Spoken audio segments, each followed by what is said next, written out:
This small country store behind me with a customary crowd of idlers on the front porch, or stoop.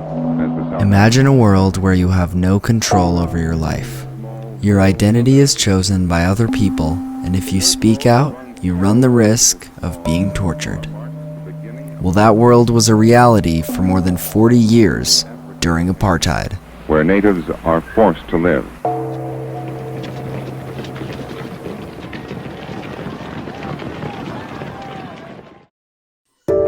One day live in a nation where they will not be judged by the color of their skin, but by the content of their character. I have a dream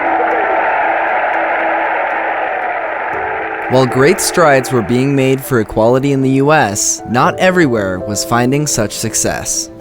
In 1950, South Africa passed the Population Registration Act and the Group Areas Act, forcing people to be strictly categorized into racial groups. This became known as apartheid, the Afrikaans word for separateness. Apartheid is intended to keep the races apart in all sorts of ways. It required everyone to be cataloged into one of four groups: white, black, colored, and native or Bantu. Black plus black gives black, but black plus colored gives colored. And these classifications were obsessively enforced. If people were not classified, they were arrested and ran the risk of deportation. In fact, black South Africans had to carry around these passbooks that were filled with 50 pages of documents and were persecuted for disobeying. But how were people classified in the first place? Well, that was the problem. Nobody really knew. The process was said to be internally inconsistent, with an absence of uniformity. It wasn't working.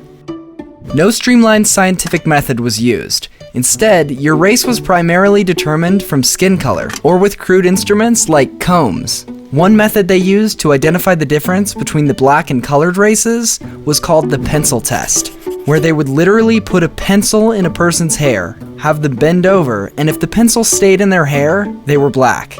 Otherwise, they were colored. Crazy. So, without a clear system, some issues started to pop up.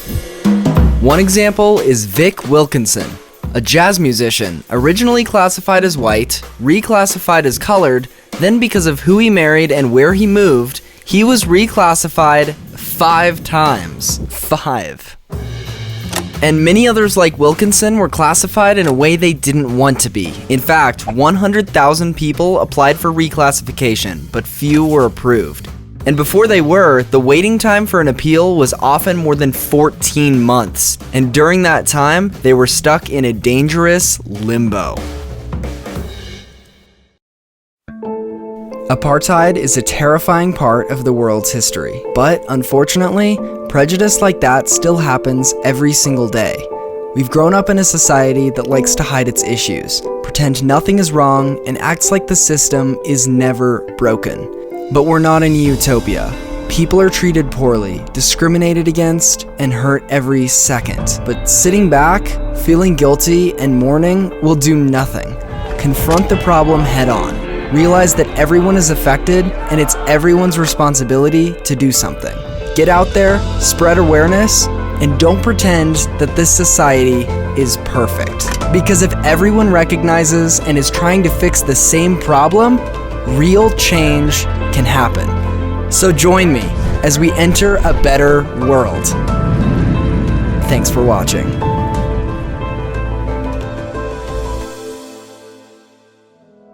This was very different than the usual content that I put out, but I made it for a class and I was super proud of how it turned out, so I thought I would share it with you guys. I want to make a bunch more video essays like this because it was super fun to put together, and I would love to dive into several different topics and make a video like this. So if you have any suggestions of topics you want me to cover, or if you liked this video or have any suggestions, feedback, please leave them in the comments below. I would greatly appreciate it. And thank you to Vox for inspiring me to make this style video.